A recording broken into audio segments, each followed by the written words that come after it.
Aku selalu dihina suamiku tidak bisa menjadi istri yang baik, hingga suamiku berselingkuh dengan karyawanku. Aku masih ingat betul bagaimana rasanya menjadi seorang istri yang dianggap sempurna di mata suami. Dulu, senyumnya selalu hadir saat melihatku pulang lebih awal dari kantor. Tapi sekarang, hanya tatapan dingin dan kata-kata menusuk yang ia berikan. Kamu lagi-lagi pulang malam, lagi-lagi aku makan sendiri, katanya sambil menaruh sendok dengan kasar. Suaranya rendah tapi penuh ejekan. Aku mencoba tersenyum, meski dalam hati perih.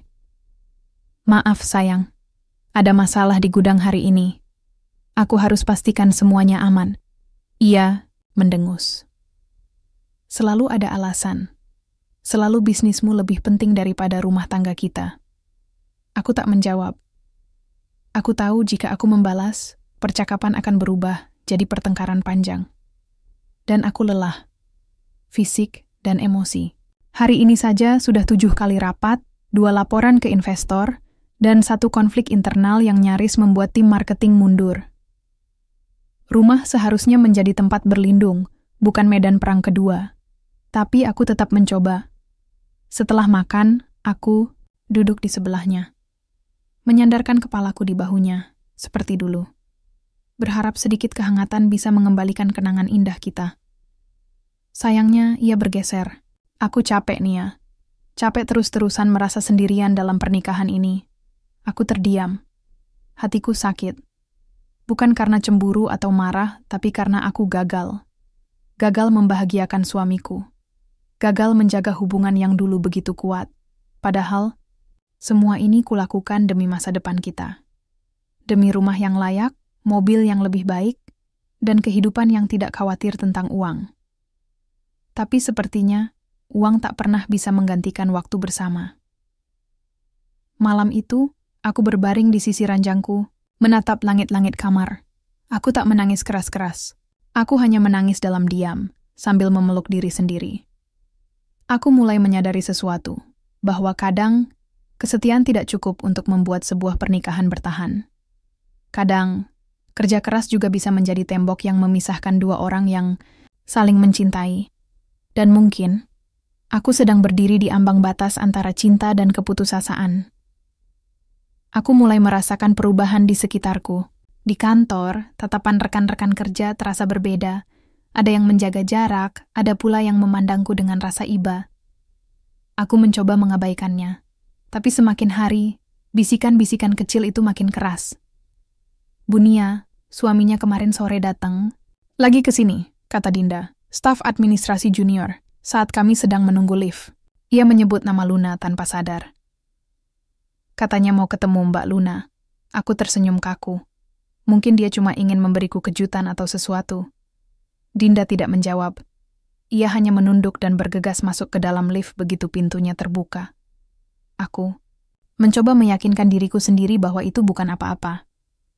Suami mana yang tak boleh bertemu teman istrinya? Toh, Luna adalah salah satu karyawan senior di bagian administrasi. Mungkin saja mereka membicarakan sesuatu yang berkaitan denganku, tapi hati kecilku tidak tenang. Sampai pada suatu malam, aku pulang lebih awal karena ada file penting yang tertinggal. Saat aku membuka laptop di ruang kerjaku, ponsel suamiku bergetar. Di atas meja, aku baru saja meletakkannya setelah mengisi ulang baterainya. Sebuah notifikasi muncul di layar. Besok jam 2 siang ya, jangan telat. Kamar biasa. Luna, aku terpaku. Jantungku berdebar kencang. Aku tahu arti pesan itu. Aku juga tahu arti dari kamar biasa, meskipun aku tak pernah mengalaminya sendiri. Tapi akal sehatku mulai berontak. Aku tak bisa langsung menuduh. Aku harus tahu kebenarannya sendiri. Aku menyimpan ponsel itu seperti biasa, lalu pura-pura tidur ketika suamiku pulang. Ia bahkan tidak menyapaku, hanya melemparkan jaketnya ke kursi dan langsung masuk ke kamar. Aku menatap langit-langit kamar, sama seperti malam-malam sebelumnya. Tapi kali ini, bukan kesedihan yang mendominasi. Ini tentang penasaran, amarah, dan rasa tidak percaya. Bagaimana bisa orang yang dulu selalu melindungiku, kini berdiri di belakang punggungku dengan dusta? Dan aku bersumpah, aku akan mencari tahu semuanya. Aku memutuskan untuk tidak gegabah. Jika aku ingin membongkar semuanya, aku harus melakukannya dengan benar, tanpa memberi suamiku kesempatan untuk berkelit atau berbohong. Aku membuat rencana sederhana. Aku pura-pura menerima undangan rapat penting di luar kota. Aku mengiriminya foto pesan dari salah satu investor, padahal itu hanya rekayasa. Suamiku tampaknya percaya. Ia bahkan tidak bertanya lebih lanjut. Hanya mengangguk singkat dan kembali menatap layar ponselnya. Pagi harinya, sebelum matahari sepenuhnya terbit, aku sudah bersiap. Aku memakai pakaian biasa, celana jeans, jaket, hoodie, dan topi. Aku juga meminjam mobil temanku yang tidak dikenali oleh suamiku.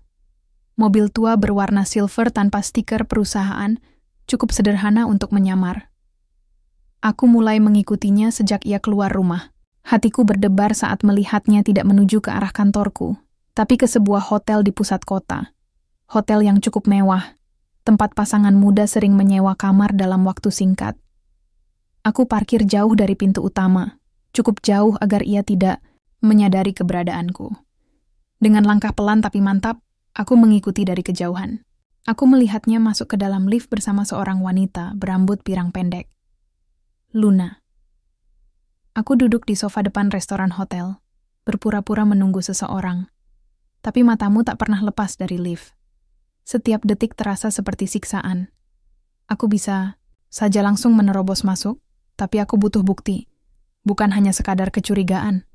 Setelah beberapa menit, aku memesan segelas teh hangat agar tidak mencurigakan. Kupesan kamar di lantai yang sama. Alasan yang kupakai adalah menyelesaikan pekerjaan kantor yang mendadak. Ketika aku sampai di lantai 4, nomor kamar 407 terpampang jelas. Aku tahu mereka ada di dalam.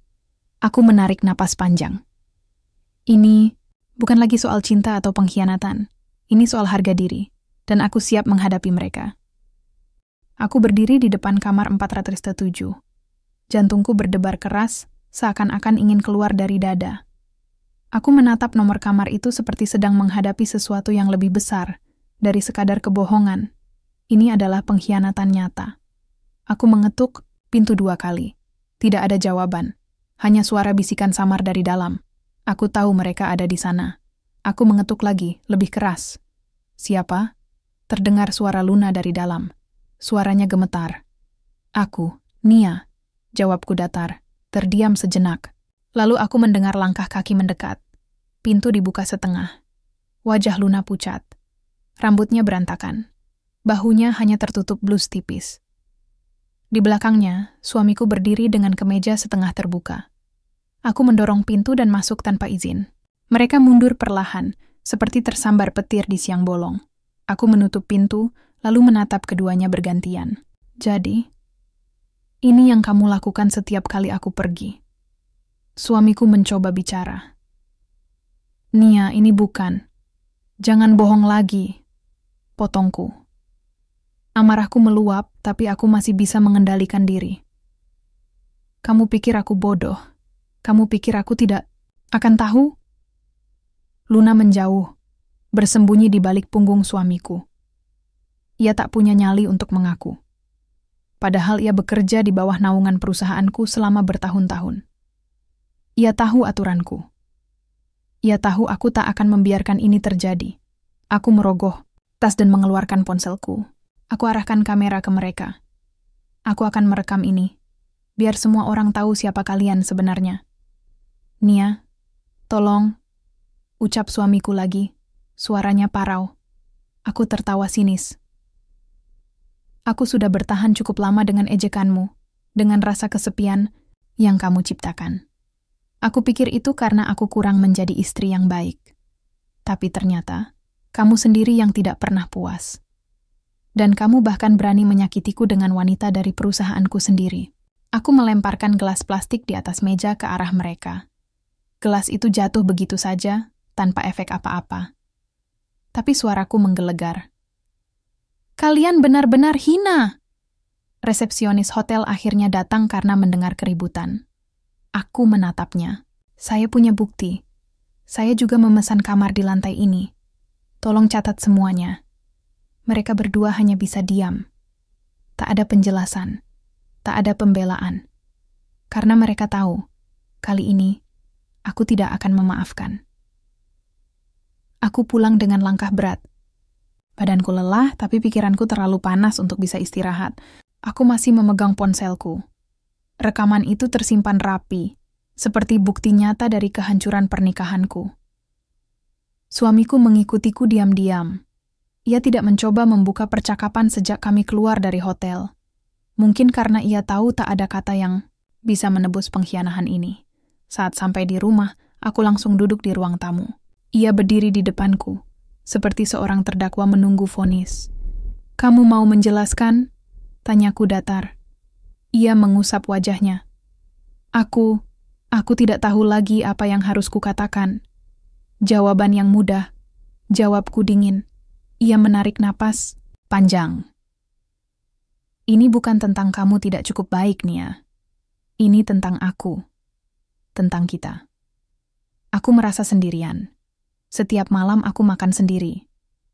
Setiap akhir pekan aku hanya menemani diriku sendiri. Kamu selalu sibuk, selalu fokus pada bisnismu. Dan Luna, dia ada. Dia mendengarkanku. Dia membuatku merasa dicintai. Aku tertawa tanpa sukacita. Dan kamu kira itu alasan yang cukup bagus untuk berselingkuh? Untuk mempermalukan istrimu di tempat kerjanya sendiri?" Ia menggeleng. "Aku tahu aku salah. Aku sangat menyesal. Tapi aku juga manusia, Nia. Aku butuh perhatian. Aku butuh kasih sayang. Aku diam. Aku tahu aku memang tidak sempurna. Aku tahu aku sering mengabaikan waktu bersama karena tuntutan bisnis. Tapi aku melakukan semua itu demi masa depan kita. Agar kita punya rumah besar, mobil mewah, dan hidup tanpa tekanan ekonomi. Tapi ternyata, yang ia cari bukan materi. Yang ia cari adalah aku, sebagai seorang istri. Bukan sekadar partner hidup dalam bayangan." Aku menatapnya. "Aku bukan wanita, hal sempurna. Tapi aku pantas dihormati. Aku pantas dicintai dengan setia. Dan kamu sudah melampaui batas." Ia ingin berkata sesuatu, tapi aku menghentikannya dengan tatapan tajam. "Aku tidak akan memaafkanmu hari ini. Aku bahkan tidak tahu apakah aku akan pernah bisa memaafkanmu." Aku bangkit dan menuju kamar. Di balik pintu yang kututup pelan, air mata mulai turun. Tapi kali ini, bukan karena cinta yang hilang, melainkan karena harga diri yang telah diremehkan. Aku bangun pagi itu dengan kepala yang lebih ringan. Mungkin karena aku sudah tidak menangis lagi semalam. Mungkin juga karena keputusan yang telah bulat dalam hatiku. Aku membuka laptop dan mulai mengetik surat gugatan cerai. Setiap kata terasa berat, tapi juga melegakan. Ini bukan balas dendam. Ini adalah langkah keluar dari bayang-bayang pengkhianatan dan harga diri yang terinjak-injak. Suamiku duduk di ruang makan saat aku turun. Ia melihatku dengan tatapan yang sama seperti malam tadi, penuh penyesalan. Tapi kali ini, aku tidak merasakan rasa sakit yang sama. "Aku sudah mengajukan cerai," ucapku datar sambil menyeduh kopi. Ia terdiam sejenak, lalu berkata pelan, "Aku tidak akan memohon lagi. Aku tahu aku sudah melampaui batas." Aku menghela napas. "Kamu pikir semua ini hanya tentang perselingkuhanmu? Bukan. Ini tentang bagaimana kamu tidak pernah benar-benar menghargai apa yang kulakukan. Kamu selalu merasa kurang, tanpa pernah mencoba memahami betapa sulitnya posisiku. Aku bukan istri yang buruk. Aku hanya manusia." Ia menunduk. Kali ini, ia tidak membantah. Hari itu, aku datang ke kantor lebih awal. Semua mata tertuju padaku. Ada yang ingin bertanya, ada yang ragu-ragu. Aku tersenyum kecil. "Pagi. Tolong, panggilkan Luna ke ruanganku," ucapku pada Dinda. Beberapa menit kemudian Luna masuk. Wajahnya pucat, matanya masih sembab. Ia pasti sudah mendengar apa yang terjadi semalam. Aku memberinya surat pemecatan. "Kamu tidak hanya kehilangan pekerjaanmu, kamu juga tidak akan mendapatkan rekomendasi dari perusahaan ini. Kamu tahu aturanku. Loyalitas adalah dasar kerja kita di sini, dan kamu melanggarnya." Ia mencoba protes, tapi aku menghentikannya dengan satu pandangan tajam. Jika kamu tahu diri, kamu akan pergi hari ini, tanpa drama, tanpa penjelasan. Ia mengambil surat itu dengan tangan gemetar, lalu pergi tanpa suara. Setelah itu, aku duduk di kursiku, menatap jendela besar yang memperlihatkan kota dari lantai tinggi. Aku bukan wanita sempurna. Aku gagal menjaga rumah tangga, tapi aku berhasil menjaga martabatku. Dan untuk pertama kalinya dalam waktu lama, aku merasa bebas.